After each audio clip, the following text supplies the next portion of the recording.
في حاجات كتير ممكن تفرق جدا في صحة المرأة على المدى البعيد بعد سن ال40. علشان كده في 8 نصايح مهمة لكل ست بعد ال40 لازم تعرفها وتحطها في روتين حياتها، علشان هتفرق جدا في صحتها بعد 10 أو 20 سنة. أول حاجة، اعملي ملف صحي خاص بيكي. بعد ال40 ما تخليش معلوماتك الصحية متفرقة ما بين تحاليل قديمة وشيتات مش عارفة مكانها فين. اعملي ملف صحي بسيط فيه 5 نقط واضحين: ضغطك، وزنك، محيط البطن، سكر الدم، تحليل الدهون، مع الأدوية اللي بتستخدميها. ولازم تكتبي التاريخ المرضي للعيلة، لأن بعض الأمراض مش بس بتتورث، أحيانا كمان بتغير مواعيد الفحوصات المطلوبة. اكتبي الأمراض المهمة عند الأب، الأم، الإخوات، والأهم المرض ظهر عند سن كام سنة. ركزي أكتر على الأمراض السرطانية، الجلطات، أمراض القلب، السكر، وهشاشة العظام، لأن ده ممكن يخلي الفحوصات تبدأ بدري وتتكرر بمعدل مختلف. يعني تاريخ العيلة مش مجرد معلومة للدكتور، دي خريطة بتحدد أنت محتاجة تتابعي إيه وإمتى تبدأي. الفكرة إن يبقى عندك خط أساس أو بيز لاين تقارني بيه، مش كل مرة نبدأ من الصفر. تاني حاجة، العضلات أهم من رقم الميزان. بعد ال40 ممكن وزنك يفضل زي ما هو، لكن العضلات تقل والدهون تزيد، وده اللي الميزان مش هيقولهولك. طيب ايه الحل؟ تمارين المقاومة 2 أو 3 أيام في الأسبوع، سواء كان باستخدام أستك مقاومة أو أوزان خفيفة. لازم تعملي من 6 ل 8 تمارين للجسم كله، وكل تمرين من 8 ل 12 مرة، وتزودي المقاومة بالتدريج. المشي مهم للقلب، لكن المقاومة هي اللي هتحافظ على العضلات وتحسن استجابة جسمك للأنسولين وحرق السكر وتقوي العظم. تالت حاجة، ما تحطيش كل حاجة في شماعة الهرمونات.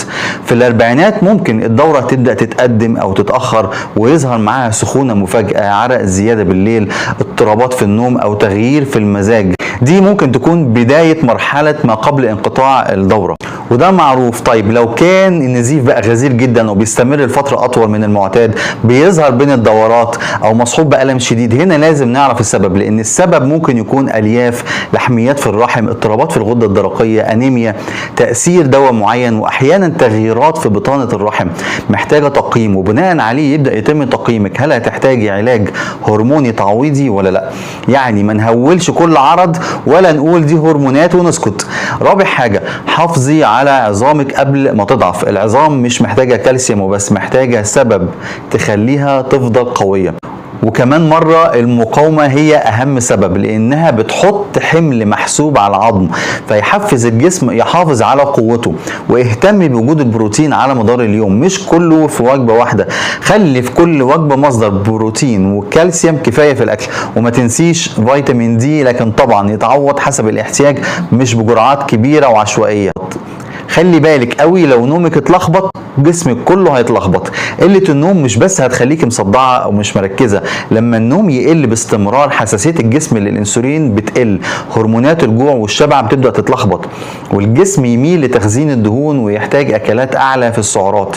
كمان الكورتيزون توقيته يبدأ يتغير، وده هينعكس طبيعي على الضغط، السكر، المزاج، التركيز. هدفك اقل حاجة 7 ساعات في اليوم، ولو بتنامي وقت كفاية ولسه مرهقة او في اختناق اثناء النوم او بتصحي من النوم مصدعة، هنا المشكلة ممكن تكون في جودة النوم نفسها مش في عدد الساعات. اتأكدي ان مرتبة السرير والمخدة مريحة ومناسبة لجسمك، وما تنسيش تلفي مرتبة السرير كل 3 و6 شهور، بتفرق جدا. سادس حاجة، راجعي ادويتك مرة كل سنة. اكتبي كل دواء او مكمل بتستخدميه حتى لو من غير روشتة، واسألي عن كل واحد باخده ليه، جرعة كام، بقاله قد ايه، طب كان المفروض اخده لمدة قد ايه، هل لسه محتاجاه ولا لا. وركزي خصوصا على المسكنات، ادوية الحموضة والمكملات، لان دي اكتر حاجات ممكن تستمر شهور او سنين من غير مراجعة. والهدف مش انك توقفي علاجك بنفسك، الهدف انك نعرف ايه اللي لسه مفيد وايه اللي جرعته محتاجة تتغير وايه اللي ضرره بقى اكتر من فايدته. سابع حاجة، اعملي التحاليل في ميعادها، مش كلها كل سنة.